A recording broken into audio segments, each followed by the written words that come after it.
That is the फंडा of life. Success उन्हीं को मिलता है जो इस स्ट्रगल वाले मोमेंट से आगे निकलने की सोचता है। जब भी आपको लगे कि आपके सिर पे बहुत मुसीबत है, जब भी आपको लगे कि आप हर तरह से गिर चुके हैं, जब भी आपको लगे कि आपके पास कोई ऑप्शन नहीं है, तब एक चीज आप अपने दिमाग में लाइएगा कि यही मोमेंट है जहां से आपकी तकदीर बदलने वाली है। क्योंकि डायमंड जो होता है वो जितना ज्यादा घिसता है उतनी ज्यादा उसकी वैल्यू होती है। सोना जो होता है वो जितना ज्यादा तपता है उतनी उसकी वैल्यू होती है। अगर आप जिंदगी में तप रहे हैं, अगर आप जिंदगी में घिस रहे हैं, अगर आपको लग रहा है कि आप हर तरह से मुसीबतों में गिरे हुए हैं, तभी आपकी जो वैल्यू है वो बढ़ने वाली है। और यही मेरा एटीट्यूड रहा है। लोग बोलते हैं कि तुम्हारी फाइनेंशियल कंडीशन ठीक नहीं थी, पापा इलेक्ट्रिशियन थे, मम्मी हाउसवाइफ थी, डायमंड के कारखाने में काम करती थी, उसके बाद उन्होंने मैरिज में रोटियां बनाने का काम किया और उस तरह से मैं पढ़ा।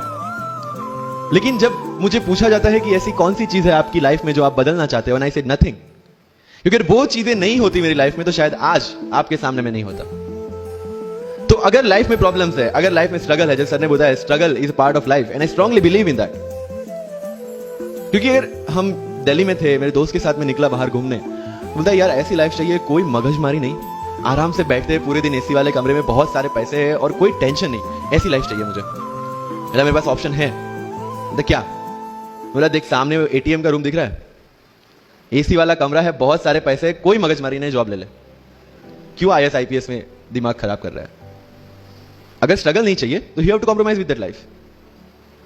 जब भारत वर्ष का सपना चंद्रगुप्त ने देखा, चाणक्य ने देखा, और उस भारत वर्ष को बनाने के लिए जब ये संघर्ष जारी था, और तब राजा धनानंद की डॉटर दूरदराज से चंद्रगुप्त को प्यार हो जाता है, और जब चाणक्य उनको बोलते हैं कि नहीं तुम्हें उससे दूर रहना है, और तब चंद्रगुप्त बोलता है आचार्य कभी कभी सोचता हूं कि जिंदगी में या ये भारत के सम्राट बनने के लिए इतना त्याग, इतना बलिदान ना देना होता तो। और तब चाणक्य रिप्लाई करते हैं तो हर कोई भारत का सम्राट होता। This is the fundamental rule of life, attitude, और not for UPSC, for life even. Because when I am speaking in front of you in Hindi and English, to be very clear, I belong to rural background of Gujarat, और मेरा study जो हुआ है वो पूरा Gujarati medium में हुआ है, गवर्नमेंट स्कूल में। 12th तक का स्टडी मेरा गवर्नमेंट स्कूल में हुआ है, गुजराती बोर्ड में, गुजराती मीडियम में। And yet I can give my UPSC interview in English in Delhi and score such marks. Where did it come from? कहां से आता है ये? मुझे अभी भी याद है, मेरा college national institute of technology Surat था, जहां पे मेरे साथ जो पढ़ने वाले बच्चे थे वो सारे सीबीएसई आईसीएसई वाले थे, और मैं एज ए एलियन वहां पे पहुंचा था, क्योंकि तब मुझे पता चला कि मैकडी जैसा भी कुछ है और उसमें बर्गर जैसा भी कुछ मिलता है। That was my first exposure to any metro city. And जब मैं उनसे इंटरेक्शन करता था और इंग्लिश बोलने की ट्राई करता था, जो जैसे संजू मूवी में इंग्लिश दिखाया गया है गुजरातियों का, जो जीरो को जीरो बोलते हैं, उसी तरह I was also like that. Mother tongue influence आ जाता है, it's very obvious. So I used to speak notes and not notes, और डोर एंड नॉट डोर, और don't and not don't. So they used to make fun of me. Safin, it's not don't, it's don't. Okay, fine. I had two options.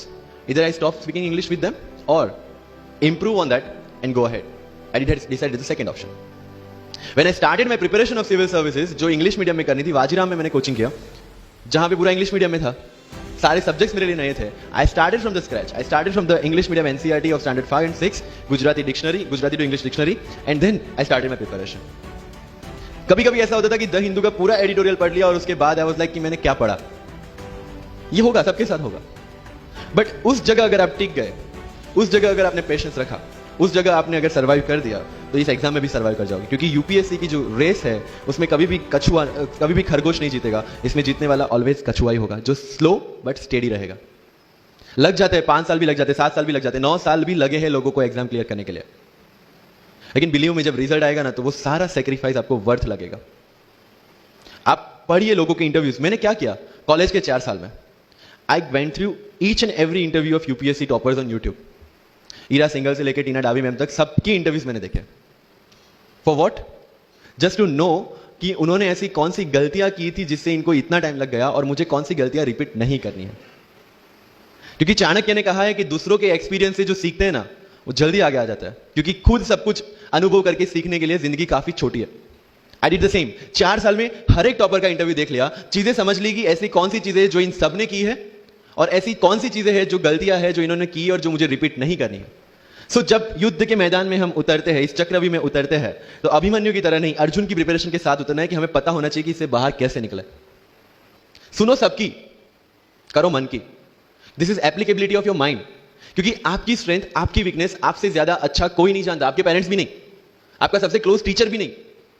आपको 3 बार चीजें पढ़ के समझ में आती है, किसी को 5 बार पढ़ के समझ में आती है, किसी को 1 बार समझ में आ जाती है। But I want follow the same path जो आगे लोगों ने फॉलो किया है, वो मेरे लिए बना ही नहीं। I have create my own path. Getting my point? Yes no? That's all. Sir कितने घंटे पढ़े? 1 टेस्ट। रात को जब सोने जाते हो अपने आप से पूछो कि आज के दिन में कितना टाइम वेस्ट किया। वो वेस्ट होता टाइम जब कम होता दिखे, समझ लेना कि you are on the right track. Never ever go with the quantity parameters. 2 chapter खत्म करने, 5 चैप्टर खत्म करने, 15 घंटे पढ़ना है। No, it's very mechanical. You have to be very careful about this things. And one very very clear thing which the classmates of mine have done the mistake: never go for any shortcut. It will never help you in UPSC. लोग क्या करेंगे? Monthly magazine पढ़ेंगे through out the preparation, और फिर last 2 महीने में they will take 365। जब पढ़ा है और उसी में से वो मटेरियल बना है, तो जो चीजें पढ़ी है उसी को बार बार रिवाइज करने का क्यों हम नहीं सोचते? When you will read one thing for 5 times, 6 times, believe me, you will get the thorough understanding of that particular topic. But अगर सेम टॉपिक को आप किसी और बुक में से पढ़ेंगे ना, you will have to start from the scratch, क्योंकि माइंड की मेमोरी जो जिस हिसाब से काम करती है, आपको उस हिसाब से काम लेना है उसके पास से। Confidence. Don't take certificate from others. आज तक लाइफ में हमने यही किया है। अगर किसी मैरिज में भी एकदम बन ठन के गए हैं, लेकिन जब तक सामने वाला मुझे नहीं बोलता dude you look good today, हमें सेटिस्फेक्शन नहीं होता। Isn't it? We want certificate from others. No, कोई जब तक मुझे आके नहीं बोलता कि तेरे से यूपीएससी हो पाएगा, तब तक मुझे खुद कॉन्फिडेंस नहीं होता कि मुझे यूपीएससी करना चाहिए नहीं करना चाहिए। या अगर कोई मुझे आके बोल देता है कि भाई 3, 4 साल 5 साल तो लग ही जाएंगे, तेरे बस की चीज नहीं है, अगेन मैं सोचने बैठ जाता हूं। कुछ लोग तो, मेरे गुजरात में तो ये कल्चर है, यहां पे ये कल्चर है नहीं पता, लेकिन सम पीपल थिंक पहले एमपीएससी कर लो, पहले क्लास 3 क्लास 2 कर लो, फिर यूपीएससी के बारे में सोचो। ऐसा है यहां पे? यस और no? But you have to understand कि एमपीएससी जो है, जो क्लास 3 क्लास 2 एग्जाम्स है, उसकी रिक्वायरमेंट यूपीएससी की रिक्वायरमेंट से कंप्लीटली अलग है। अगर एमपीएससी ये पूछता है कि स्टैच्यू ऑफ यूनिटी कहां बना है या किसने बनाया है, उसमें कितना केजी गोल्ड यूज हुआ है या उसका आर्किटेक्ट कौन था, UPSC will ask statue of unity होना चाहिए या ना होना चाहिए। This people will ask you Panipat का फर्स्ट बैटल कहां पे हुआ था, सेकंड कहां पे हुआ था, थर्ड कहां पे हुआ था, कौन जीता था, कौन हारा था, कहां से आए थे। यूपीएससी विल आस्क यू सारे बैटल्स पानीपत में क्यों हुए थे। हर एक प्रॉब्लम के लिए we have the solutions and we have the examples, जिन्होंने अलग अलग तरीके से प्रिपरेशन की है। All India rank 2 Anu Kumari madam 1.5 साल 2 साल के लिए अपने 2.5 साल के बच्चे को अपने से दूर रख के प्रिपरेशन किए at the age of 31 and she could become the IAS। या you can take the example of Ummul Kher, कि जिसको 8वीं क्लास में घर से निकाल दिया, ये बोल के कि हमारे घर में बच्चियां 8वीं से ज्यादा नहीं पढ़ती, और उसी झोपड़पट्टी में रह के उसने पढ़ाई की, बच्चों को ट्यूशन दिया, 3-3 दिन 4-4 साल पुरानी रोटियां खाई, और उसके बाद भी जवाहरलाल नेहरू यूनिवर्सिटी में से PhD करके फर्स्ट अटेम्प्ट में यूपीएससी में ऑल इंडिया रैंक 400 समथिंग लेके आज शी इज डूइंग IRTS की training. And with the genetical disorder की उसके जो बोन डेंसिटी वो काफी कम है, तो आज तक 16 से 17 तो उनके ऑपरेशन हो चुके हैं। Do we have any kind of limitations like this? कोई जेनेटिक डिसऑर्डर या घर से निकाल दिया गया हो या खुद मजदूरी करके पढ़ना है? No. Then what are the problems? All problems are here. अगर मैंने ये सोचा होता कि अब एक्सीडेंट हो गया, मेरे से नहीं लिखा जाता, नहीं लिख पाता मैं। मुझे किसी ने पूछ लिया कि सफीन हसन के अचीवमेंट्स इतने हैं, इतना सब कुछ मतलब पा लिया है, what is the failure in life? And I said there is no failure in my life, there are certain experiences in my life. If you want to make it success or failure, it's in your mind. अगर किसी चीज आपके साथ कुछ हुआ, उसमें से सीख के आगे बढ़ने का एटीट्यूड आपके पास होगा, यूपीएससी इज ऑल योर्स।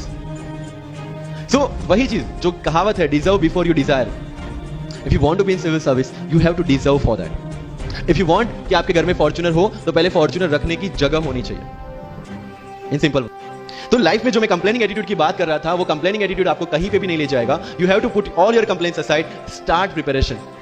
क्योंकि आज तक दुनिया ये मानती थी कि एक भी शब्द बिना बोले हम अपनी बात एक्सप्रेस नहीं कर सकते। तब हमारे साथ थे चार्ली चैपलिन, जिन्होंने एक भी शब्द बिना बोले सारी दुनिया को एंटरटेन किया। आज भी दुनिया जब ये मानती है कि सिर्फ औरतें अच्छा खाना बना सकती है, हमारे सामने संजीव कपूर, जिन्होंने पूरी दुनिया को भारत का स्वाद चखाया। आज भी अगर दुनिया ये मानती है कि अकेले इंसान से कुछ नहीं हो सकता, हमारे सामने महात्मा गांधी, जो अकेले चले थे और पूरा देश उनके पीछे चला था। आज भी दुनिया अगर ये मानती है कि धनवान बनने के लिए धनवान घर में पैदा होना जरूरी है, हमारे सामने धीरूभाई अंबानी, जिन्होंने पूरी दुनिया को एक सपना दिखाया, कर लो दुनिया मुट्ठी में, और आज रिलायंस इंडस्ट्री वर्ल्ड की और इंडिया की सबसे बड़ी इंडस्ट्री है। आज भी दुनिया अगर ये मानती है कि हम कम एज, ज्यादा एज में कुछ नहीं कर सकते, हमारे सामने अमिताभ बच्चन जो आज भी एक साल में 3 ब्लॉकबस्टर मूवीज देते हैं। अगर आप ये मानते हैं कि सिविल सर्विस में आने के लिए आपका बैकग्राउंड होना जरूरी है, आपके सामने Shahrukh Khan without any background आज भी बॉलीवुड का बादशाह है। अगर आज तक दुनिया ये मानती थी कि हम सिर्फ धरती पे रहने के लिए बने हैं, हमारे सामने नील आर्मस्ट्रांग जो चंद्र पे जाके आए, आज तक हम ये जानते हैं कि हम क्या है, हम क्या बन सकते हैं, ये जानने का टाइम शुरू होता है अब। Thank you so much.